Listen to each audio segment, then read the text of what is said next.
জম্মু কাশ্মীর ভ্রমণের এটি তৃতীয় পর্ব। প্রথমেই হাওড়া থেকে রাজধানী এক্সপ্রেস ধরে নিউ দিল্লি থেকে সাচখন্ড এক্সপ্রেস ধরে আমরা চলে এসেছি অমৃতসর স্বর্ণ মন্দির দেখব বলে।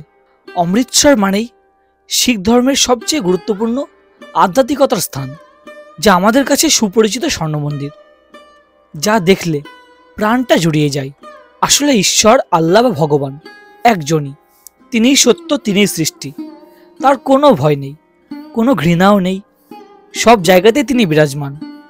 তার কোনো জাতিও নেই, তিনি নিজেই জ্যোতির প্রকাশ। অমৃতসর ভ্রমণ শুধু স্বর্ণ মন্দিরে সীমাবদ্ধ না, এর সাথে জালিয়ানওয়ালাবাগ আর ওয়াঘা বর্ডারের বিশেষ অনুষ্ঠান প্রত্যেকের রক্তে দেশপ্রেম আরও শতগুণে বাড়িয়ে দেয়। এই ওয়াঘা বর্ডার অমৃতসর ভ্রমণের একটা আলাদা মাত্রাও এনে দেয়। সুপ্রভাত বন্ধুরা, অমৃতসর পাঞ্জাব থেকে আপনাকে স্বাগতম। এখন সকাল 10টা। অমৃতসরের হোটেল সিওয়াই গ্র্যান্ড থেকে আপনাকে স্বাগতম। এর আগের পর্বে আপনি দেখেছেন এই হোটেল পৌঁছাতে আমার হয়ে গেছিল প্রায় 2টো। তো 2টোর সময় হোটেল পৌঁছে রীতিমতো রেস্ট, এবং তারপরে সকালবেলা ফ্রেশ হয়ে এখন ব্রেকফাস্ট টেবিলে পৌঁছে যাব। এনাদের ডাইনিং এরিয়া হচ্ছে 4th ফ্লোরে, এবং তার জন্য রয়েছে লিফটের বন্দোবস্ত। 4th ফ্লোরের এই হচ্ছে এনাদের ডাইনিং এরিয়া।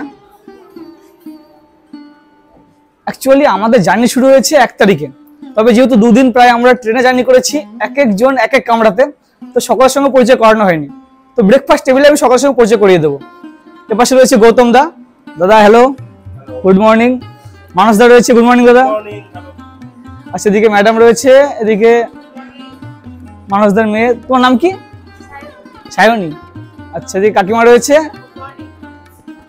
কাকা রয়েছে এদিকে, কাকা ঝাড়গ্রাম থেকে, এবং এপাশে রনি। এ হচ্ছে রনি। মানে মোটামুটি 10 জনের একটি গ্রুপ। এখানে কিন্তু হোটেলে বুফে সিস্টেম। সকালে ব্রেকফাস্টে রয়েছে আলু পরোটা, স্যান্ডউইচ, লোকাল চাটনি, এ হচ্ছে পেঁপে, দই, চিড়ের পোলাও বা পোহা, এবং টোটালটা আমি নিয়ে নিয়েছি এরকম করে সাজিয়ে।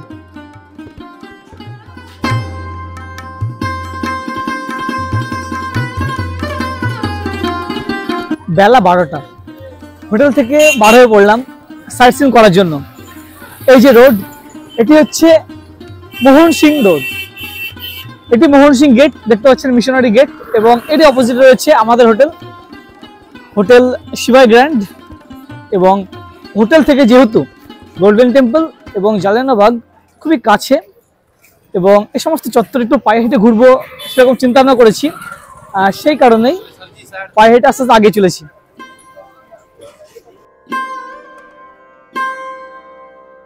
এপ্রিলের আজকে 3 তারিখ। বেশ মনোরম ওয়েদার, রোদ আছে কিন্তু বেশ ভালো লাগছে। বর্তমানে আমি হেঁটে চলেছি যে পার্টিশন মিউজিয়াম, তার সামনে যে রাস্তা, সে রাস্তা পথে।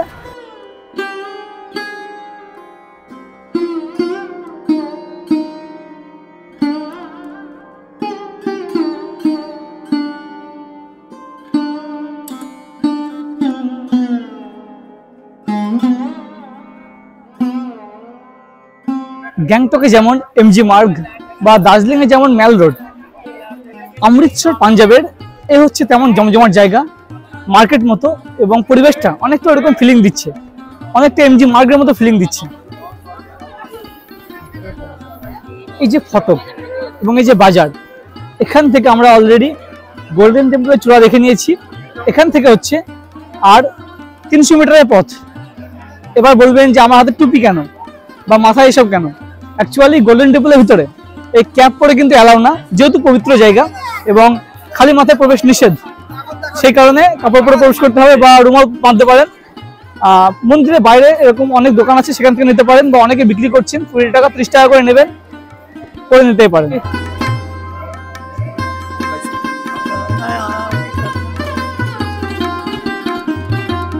স্বর্ণ মন্দির যাওয়ার এই যে বাজারের মেন যে রাস্তা, তার দুপাশে রয়েছে বিভিন্ন পাঞ্জাবি ব্র্যান্ডেড জুতি বা বিভিন্ন রিলিজিয়াস স্টোর, এছাড়া বিভিন্ন জামা কাপড়ের দোকান ইত্যাদি। সে সমস্ত কিন্তু দেখতে বেশ লাগছে, এবং এখানকার বিল্ডিংগুলি বেশ জমকালো। এই দেখুন, এপাশে রয়েছে একটি রিলিজিয়াস স্টোর, যেখানে আপনারা এরকম বালা, কুকরি বা তরোয়াল এই সমস্ত দেখবেন। হ্যালো। গোল্ডেন টেম্পল বা স্বর্ণ মন্দির পাঞ্জাবের অমৃতসরে অবস্থিত একটি গুরুদ্বার। এটি শিখ ধর্মের অন্যতম প্রধান আধ্যাত্মিক স্থান এবং শিখ ধর্মের অন্যতম প্রধান পবিত্র স্থানও বটে। এই হরমন্দির সাহিব বা দরবার সাহিব বা সোনার পাতায় মোড়া স্বর্ণ মন্দির, এখানে চলে প্রতিদিন লঙ্গরখানা, যেখানে বিনামূল্যে কোনো রকম বৈষম্য ছাড়াই সকল দর্শনার্থীদের জন্য নিরামিষ খাবারও দেওয়া হয়। গোল্ডেন টেম্পল চত্বর ঘুরতে এসে একটা এক্সপিরিয়েন্স ভালোভাবে হলো, সেটা হচ্ছে মন্দিরের ভিতরে স্ট্রিক্টলি ভিডিওগ্রাফি প্রহিবিটেড। আমি ভিডিও করেছিলাম অজান্তেই, কিন্তু আমাকে ধরে অফিসে নিয়ে গিয়ে ভিডিও সব ডিলিট করানো হয়। স্বর্ণ মন্দির চত্বর থেকে এই মার্কেট চত্বর এলেই অনেকে আপনাকে ঘিরে ধরবে, জিজ্ঞাসা করবে ওয়াঘা বর্ডার যাবার জন্য। এই অমৃতসর থেকে ওয়াঘা বর্ডার অটো রিজার্ভও পাওয়া যায়। রিজার্ভে 1500 মতো নেয় এবং এছাড়া শেয়ারও চলে। শেয়ারে জনপ্রতি 250 টাকার কাছাকাছি নেয়। আপনারা বার্গেনিংও করে নিতে পারেন। অমৃতসর বাজারের এই যে ফটক, এখান থেকে এই রাস্তা পথে গোল্ডেন টেম্পল 300 মিটার এবং বাম দিকে এই রাস্তা পথে গেলেই জালিয়ানওয়ালা বাগ।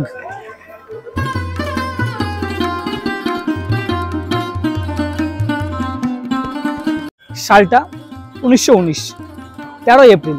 পাঞ্জাবের অমৃতসরের এই যে গোল্ডেন টেম্পল, তারই পাশে জালিয়ানওয়ালা বাগ। এখানে রাওলাট আইনের প্রতিবাদে জড়ো হয়েছিলেন হাজার হাজার লোক এবং সে হাজার হাজার লোকের উপরে গুলিবর্ষণ করেছিলেন ইংরেজ জেনারেল ডায়ার। এই যে স্থান, এখান থেকেই জনগণের উপরে নির্মমভাবে গুলিবর্ষণ করা হয়েছিল, তার নমুনা রয়েছে এখানে। ইতিহাসের পাতায় পড়ে আসা জালিয়ানওয়ালা বাগের সে নির্মম ঘটনার স্থানটি একবার ঘুরে দেখব অনেক দিন থেকে ইচ্ছে ছিল, তবে এই জায়গায় এসে কিন্তু ভালো লাগছে না, কেমন যেন গা হাত পা অন্যরকম আনসার টানসার করছে। ভাবুন যে একবারে 400 লোক এখানে নিহত হয় এবং প্রায় 2000-এর বেশি লোক কিন্তু একবারে আহত হয়, যার মধ্যে 51 জন নাবালক পর্যন্ত ছিল এবং একজন 7 মাসের শিশু পর্যন্ত ছিল। ভাবলে কেমন গা কাঁটা দিয়ে ওঠে, তাই না? আপনি যদি এই জালিয়ানওয়ালা বাগ এটা লক্ষ্য করেন, চারিদিক থেকে এটি কিন্তু বিল্ডিং বা প্রাচীরে পরিপূর্ণ। অর্থাৎ ইতিহাসের পাতায় আমরা যে পড়েছি, জালিয়ানওয়ালা বাগের একটি মাত্র গেট ছিল এবং সেই গেটেই জেনারেল ডায়ার তার সৈন্যবাহিনী নিয়ে বন্দুক নিয়ে দাঁড়িয়েছিল। সেটি কিন্তু একেবারে এখানে আসলে আপনি উপলব্ধি করবেন।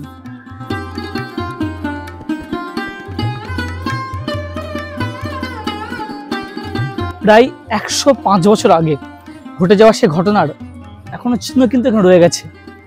এই যে দেওয়াল, এখানে প্রায় 36টা বুলেট মার্কস রয়ে গেছে, সেগুলো এখানে মার্কস করে দেওয়া রয়েছে। আধুনিককালে লোকজনের মাথায় সেটি স্মরণ করানোর জন্য। এই জালিয়ানওয়ালা বাগ তার কোনার ওই দেওয়ালে 36টি মার্কস রয়েছে এবং মাঝামাঝি এখানে রয়েছে 28টি বুলেট মার্কস।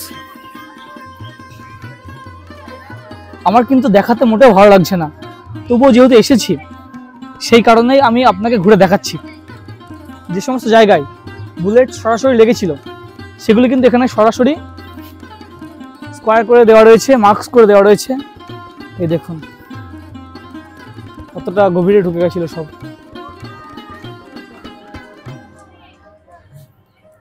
দেওয়ালের এই অবস্থা, তাহলে মানুষজনের কি হাল হয়েছিল ভাবতে কিন্তু গা শিহরিত হয়ে যাচ্ছে।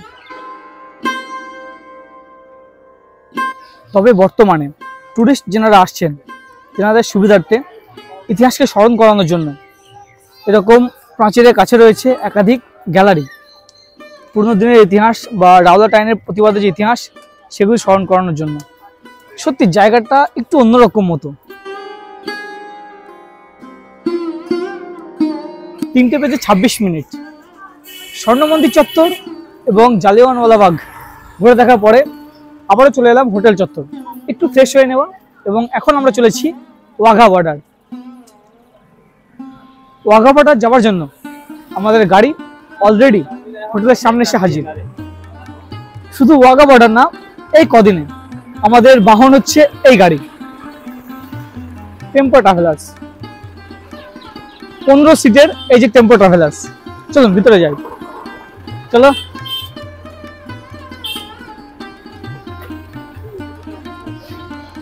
ফাইনালি সদল বলে আমরা চলেছি ওয়াঘা বর্ডার। আমাদের হোটেল থেকে মোটামুটি ওয়াঘা বর্ডার 40 কিলোমিটার, এবং যেতে তো সময় লাগবেই, মিনিট 50 সময়। গাড়িতে একটু রেস্ট হয়ে যাবে এবং জানালার বাইরে অমৃতসর শহরকে কিছুটা দেখাও হবে।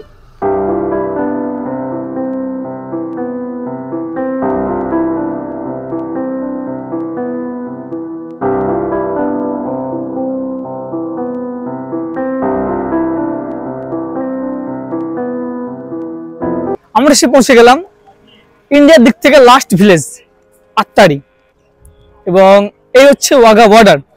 বর্তমানে রয়েছে আত্তারির যে পার্কিং এরিয়া, আমাদের গাড়ি এখানে নামিয়ে দিল। এখানে একটা জিনিস লক্ষ্য করছি, পিছনে তাকান, চারিদিকে যতদূর চোখ যাবে শুধুই গম চাষ, প্রচুর গম চাষ হচ্ছে এদিকে। এবং এখান থেকে দেখলে দূরে ওই যে বিল্ডিং দেখা যাচ্ছে, ওই বিল্ডিংটি ওখানে আমাদের যেতে হবে। এবং দূরে তারকাটা দেখা যাচ্ছে, তারকাটার ওপাশে হচ্ছে পাকিস্তান। অমৃতসর শহর থেকে মাত্র 32 কিলোমিটার এবং পাকিস্তানের লাহোর থেকে মাত্র 22 কিলোমিটার দূরে একটি পণ্য পরিবহন টার্মিনাল, যেখানে সন্ধ্যাকালীন ভারতীয় বিএসএফ এবং পাকিস্তানি রেঞ্জার্স দ্বারা বিভিন্ন প্যারেড অনুষ্ঠান অনুষ্ঠিত হয়। এছাড়া সন্ধ্যার আগে দুই দেশে জাতীয় পতাকা অবতরণ করানো হয়। সময় এখন 5:03। স্টেডিয়াম পুরো জমে উঠেছে, গানের আসলে স্টেডিয়াম দারুণ জমেছে। ঠিক 5:30টায় কিন্তু অনুষ্ঠান শুরু হবে, অর্থাৎ প্যারেড শুরু হবে।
ঘড়িতে সময় 5:42। দুই দেশের বর্ডার খুলে দেওয়া হলো।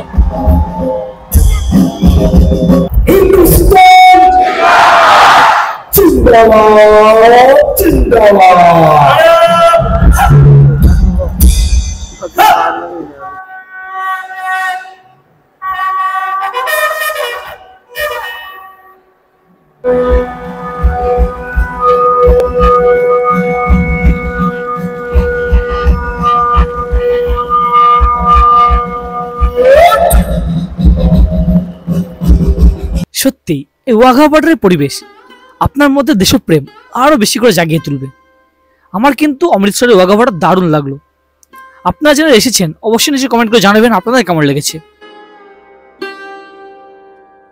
ওয়াঘা বর্ডার ঘুরে দেখার পরে আবারও চলে এলাম হোটেল, এবং ফ্রেশ হয়ে সন্ধ্যাকালীন কেমন কি পরিবেশ অমৃতসর মার্কেটের সেটা আপনাকে দেখাবো। বর্তমানে দাঁড়িয়ে আছি পার্টিশন মিউজিয়ামের সামনে, অর্থাৎ দেওয়ান সিং কাটরার পাশে যে পার্টিশন মিউজিয়াম, তার সামনে। পিছনে অ্যাম্বিয়েন্স দেখুন, ওয়াও, কাছে নিয়ে দেখাচ্ছি। দেখুন ঝালরগুলো কি লাগছে, চরম চরম অপূর্ব লাগছে।